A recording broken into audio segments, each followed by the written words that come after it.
दोस्तों, स्वागत है आप सभी का आपके अपने YouTube चैनल ड्रिवसिटी पे। चलिए दोस्तों, आज की क्लास को जो है स्टार्ट करते हैं।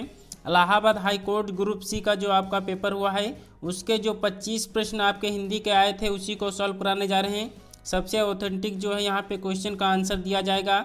आपसे मैंने वादा किया था कि 25 में से जो है 20 से 22 क्वेश्चन जो है आपको मेरी क्लास से मिलेंगे, तो वही हुआ है। यहाँ से आप देख सकते हैं 25 प्रश्न में से जो है मेरी ही क्लास से आपको यहाँ से 22 प्रश्न आपको सीधे मैं यहाँ पे दिखा देता हूँ। गारंटी के साथ कह सकता हूँ कि अगर आपने हमारे चैनल पे लगातार क्लासें की है तो यहाँ पर 22 प्रश्न जो है आपको सीधे ही मेरी क्लास से आपको वहाँ को देखने को मिले हैं।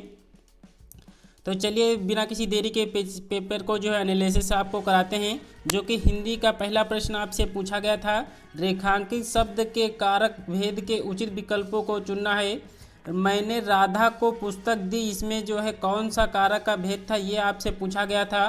तो यहाँ पर जो है यहाँ पे बच्चे ने जो है यहाँ पे 2 किया हुआ है, इसमें से कंफ्यूज है यहाँ पे ये कौन सा करके आया है। लेकिन इस पर जो आंसर होगा वो ऑप्शन नंबर ए होगा। यहाँ पर जो है संप्रदान कारक इसका बिल्कुल करेक्ट आंसर होगा। अगला प्रश्न आपसे पूछा गया है, निम्नलिखित वाक्य में रेखांकित विशेषण का भेद है। थोड़ा दूध हमारे लिए भी लेते आना, इसमें जो है कौन सा विशेषण का भेद होगा ये आपसे पूछा गया है। तो यहाँ पर जो है थोड़ा लगा हुआ है, तो यहाँ पर जो है ऑप्शन नंबर। अगला प्रश्न आपसे पूछा गया था, भविष्य काल के भेदों का उचित विकल्प कौन सा है। तो 28 का जवाब कौन सा होगा। तो आप सभी को पता है भविष्य काल के जो है 3 भेद यहाँ पे बताए जाते हैं, जो कि सामान्य भविष्य काल होता है, एक संभाव्य भविष्य काल होता है, एक जो होता है वो हेतु हित मत। नंबर जो है 4 इसका बिल्कुल करेक्ट आंसर होगा। अगला प्रश्न आपसे पूछा गया था, नानाजी फल खरीदकर घर आए, वाक्य में रेखांकित पद रचना के आधार पर क्रिया का कौन सा रूप है। 29 का जो है जवाब करना था। तो यहाँ पर नानाजी फल खरीद कर घर आए, यानी फल जो है पहले खरीदा बाद में जो है घर आए हैं, तो जो यहाँ पर क्रिया होगी वो पूर्वकालिक क्रिया होगी। ऑप्शन नंबर 3 जो है इसका बिल्कुल करेक्ट आंसर होगा। अगला प्रश्न आपसे ये मिलाने के लिए पूछा गया था, जो है वाक्यों में प्रयुक्त सर्वनाम और उनके भेद का मिलान करना था। ऑप्शन यहाँ पे दिए गए हैं। सूची फर्स्ट को जो है सूची सेकंड से मिलान करना था। तो यहाँ पर जो है बाहर कौन आया, यह वाक्य जो है यह जो होगा ये प्रश्नवाचक वाक्य होगा। इसी तरह से वह अपने आप चला जाएगा, यानी यह वह जो होते हैं वो निजवाचक सर्वनाम होते हैं। तो इसी तरह से आपको यहाँ पे मिलाना था। तो इसका जो ऑप्शन होगा वो ऑप्शन नंबर बी होगा। आप सभी लोग अच्छे से मिला लीजिएगा। यहाँ पर जितने भी प्रश्न हमने आपको करा रखे थे वो सीधे आपको एग्जाम में देखने को मिले हैं। एक प्रश्न आपसे पूछा गया है, सामने के मकान में रहने वाली सुशीला अत्यंत मेधावी छात्रा है, में रेखांकित पद का सही विकल्प कौन सा है। रेखांकित पद का पूछा गया है, यानी सामने के मकान में रहने वाली सुशीला, इसमें जो है आपसे पूछा गया है। तो इसमें सही पदबंध आपसे पूछा गया है, तो इसका जो जवाब होगा वो पद संज्ञा पदबंध होगा। तीसरा जो है इसका बिल्कुल करेक्ट आंसर होगा।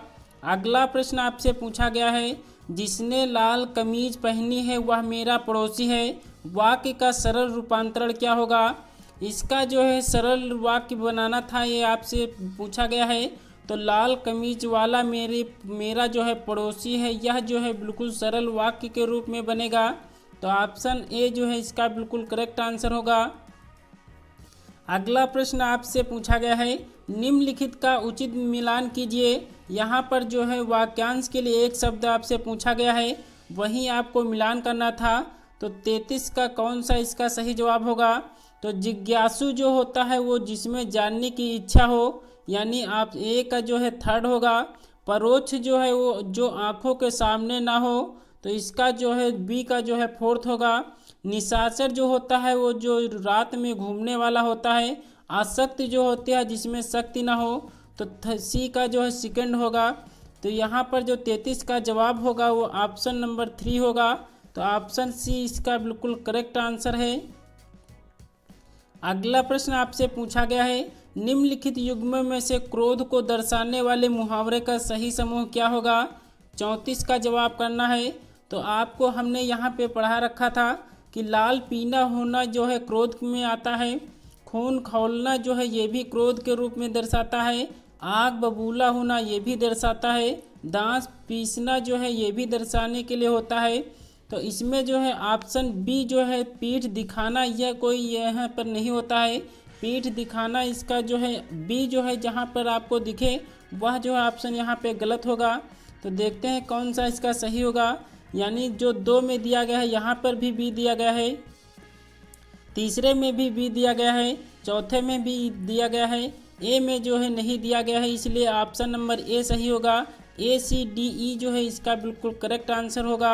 अगले प्रश्न का जवाब करना था। अलंकारों में से अर्थालंकार का भेद आपसे पूछा गया था। कौन सा अर्थालंकार का भेद है? तो इसमें जो है उत्प्रेक्षा अलंकार जो है ये अर्थालंकार का भेद होता है। तो 35 का जवाब जो है 4 आपको करना था। अगला प्रश्न आपसे पूछा गया था, मनाली में अनेक स्थान देखने योग्य हैं, रेखांकित वाक्यांश के लिए एक शब्द आपसे पूछा गया था। तो इसका जो है दर्शनीय जो है इसका आपको जवाब करना था। वेरी इजी ये क्वेश्चन था, कुछ इसमें भी नहीं करना था। इसमें दोस्तों ऐसे ही प्रश्न आपको 1, 2 से 3 प्रश्न आपको सिर्फ शायद मेरी क्लास से ना मिले, बाकी जो है 20 से 22 प्रश्न आपको मेरी ही क्लास से आपको सीखने देखने को मिले हैं। ये प्रश्न जो है आपको हमने कितनी बार कराया है, विग्रह का समास के साथ मिलान कीजिए। तो ऋण से युक्त जो है यहाँ पर आपको हमने करा रखा था, यहाँ पे जो क्या होगा वो तत्पुरुष समास होगा। तो ए का जो 4th होगा आपको इसी से आपको जवाब मिल जाता था। तो ऑप्शन नंबर ए इसका बिल्कुल सही हो जाता। तो इसमें जो है डी आपको यहाँ पे एक देखने को और मिल जाता है, इसी से भी आप आंसर कर सकते थे। सीता और राम यहाँ पे और लगा हुआ है, तो यहाँ पर जो है यहाँ पे द्वंद्व समास हो जाता। तो ऑप्शन 2 ही ऑप्शन से आप जो है यहाँ पे आपको आंसर करने को मिल जाता। तो यहाँ पर ऑप्शन ए इसका बिल्कुल करेक्ट आंसर कर देते। अगला प्रश्न आपसे पूछा गया था, सूची के साथ सूची सेकंड को मिलान करना था। यहाँ पर जो है आपको 4 संधि दी गई थी, वहाँ पर जो है यहाँ पर इनकी संधि दी गई थी, यहाँ पर उनकी संधि जो विच्छेद किया गया था उसी को आपको मिलान करना था। तो कविश्वर जो है उसमें कविश्वर का हो जाता, कविंद्र जो है इसमें जो है कविंद्र का हो जाता, देवांत का जो है देवधन अंत हो जाता, शिवालय का जो है शिवधन आलय हो जाता। तो ऑप्शन नंबर 2 इसका बिल्कुल करेक्ट आंसर आपको करना था। अगला प्रश्न आपसे पूछा गया था, 39 का जवाब पूछा गया था, मेरे को अपने मामा के घर जानी है, यह वाक्य जो है शुद्ध रूप से आपको करना था। तो यह वाक्य शुद्ध रूप से जो होगा वो ऑप्शन बी होगा, मुझे अपने मामा के घर जाना है, इसका शुद्ध रूप होता। तो ऑप्शन 2 इसमें करना था। अगले प्रश्न का जवाब करना था, सही वर्तनी वाला शब्द कौन सा है? तो 40 का जवाब करना था। यहाँ पे गृहस्थ जो लिखा हुआ वो गलत लिखा हुआ है, कार्यक्रम भी गलत लिखा हुआ है, प्राप्ति भी गलत लिखा हुआ है, नीरसता जो है ये बिल्कुल सही लिखा हुआ है। अगले प्रश्न का जवाब करना है, 41 का जवाब करना था, मोटापा बुढ़ापा इन शब्दों में सही प्रत्यय छाटना था। बहुत ही बार आपको ये प्रश्न रिपीट हुआ है और मैंने भी अपने क्लास में आपको अच्छी तरह से रटा दिया था कि मोटापा और बुढ़ापा में जो होगा वो आपा होगा। तो ऑप्शन नंबर ए इसका बिल्कुल करेक्ट आंसर होगा, ना कि 4th होगा। अगले प्रश्न का जवाब करना था, निम्नलिखित में से ला उपसर्ग के शब्दों से बना शब्द नहीं है, ये आपको बताना था। तो ला उपसर्ग जो है किस वाक्य में नहीं दिया गया है? तो यहाँ पर जो है इसका जवाब जो है वो लॉटरी होगा। लाइलाज जो है इसमें जो है ला का उपसर्ग प्रयोग किया गया है, लॉटरी में जो है इसमें ला जो है उपसर्ग नहीं होगा। अगले प्रश्न का जवाब करना था, निम्नलिखित में से सेठ का स्त्रीलिंग क्या होगा? हमने 2 से 4 आपको स्त्रीलिंग शब्द आपको 2 ही 3 क्लास में बताया था, वहाँ से ही सीधे प्रश्न आपको मिल गया था। यहाँ पर जो बच्चे ने सेठ का सेठानी किया है ये गलत किया है, यहाँ पर जो होगा वो ऑप्शन नंबर 4th होगा, सेठानी जो है इसका बिल्कुल स्त्रीलिंग सही होगा। अगले प्रश्न का जवाब करना था, नीचे लिखे गद्यांश को ध्यान पूर्वक पढ़कर उस आधारित प्रश्नों का जो है 44 से 48 प्रश्न संख्या में जो है दिया गया है उसके सही उत्तर करना था। तो आप लोग थोड़ा समय टाइम दे रहा हूँ, आप लोग देख लीजिएगा। गद्यांश को पढ़ने में जो है टाइम आपका जो है नहीं ख़राब करूँगा, आपसे 2 मिनट से 1 मिनट के बीच हम आपको गद्यांश पूरा दिखा दे रहे हैं। आप सभी लोग जल्दी से देख लीजिएगा, उसके बाद ही मैं डायरेक्ट आंसर आपको करता हूँ। ये आपको गद्यांश आपसे पूछा गया था। अगर गद्यांश को आप सही रूप से अगर पढ़ते तो यहाँ पर ऑप्शन जो है अपने आप यहाँ पे निकल के आ जाते। तो चलिए 44 प्रश्न का जवाब देखते हैं। पराधीन व्यक्ति की विशेषता क्या थी, ये आपसे पूछा गया था। तो उसमें ऑप्शन में जो है आपको पैराग्राफ में दिया गया था, उसका अपना किसी प्रकार का व्यक्तित्व नहीं होता, यह जो है वाक्य का रूप हो जाता। तो ऑप्शन ए इसका बिल्कुल करेक्ट हो जाता। 45 का जवाब आपसे पूछा गया था।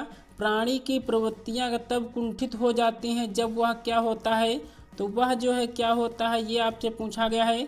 बहुत दुखी होता है, ये नहीं होगा। यहाँ पर जो है पराधीन होता है, इसका बिल्कुल करेक्ट आंसर होगा। 4th इसका जवाब बिल्कुल सही होगा। अगला प्रश्न आपसे पूछा गया था, पराधीनता का भाव व्यक्ति के कौन सी शक्तियों का अपहरण कर लेता है। तो वहाँ पर जो है पैराग्राफ में अगर आप अच्छी तरह से पढ़े होंगे तो सोचने समझने की जो है इच्छा, इसमें बिल्कुल करेक्ट आंसर हो जाता। अगले प्रश्न का जवाब करना था, सोने के पिंजरे की सलाखों से तोता किस भाव से प्रेरित होकर टकराता है, ये आपको जवाब करना था। तो वह जो है स्वतंत्र होकर पिंजरे से बाहर जाने के लिए जो है इसमें टकराता है। तो ऑप्शन 3 इसका बिल्कुल करेक्ट आंसर हो जाता। अगले प्रश्न का जवाब करना था, निम्नलिखित में से मनुष्य का जन्म अधिकार है, ये आपसे पूछा गया है। तो मनुष्य का जन्म सिद्ध अधिकार जो है वो स्वाधीनता होता है, उसमें जो अच्छी तरह से आपको वहाँ पे लिखा था। अगले प्रश्न का जवाब आपसे पूछा गया था, निम्नलिखित शब्दों का विलोम शब्द के युग्म का आपको चयन करना है। तो विलोम शब्द आपसे पूछा गया था। 49 का जवाब करना था। इसमें से एक ऑप्शन जो है उसमें नहीं दिया गया था, आपको हमने अच्छी तरह से विलोम जो है रटा रखे हैं।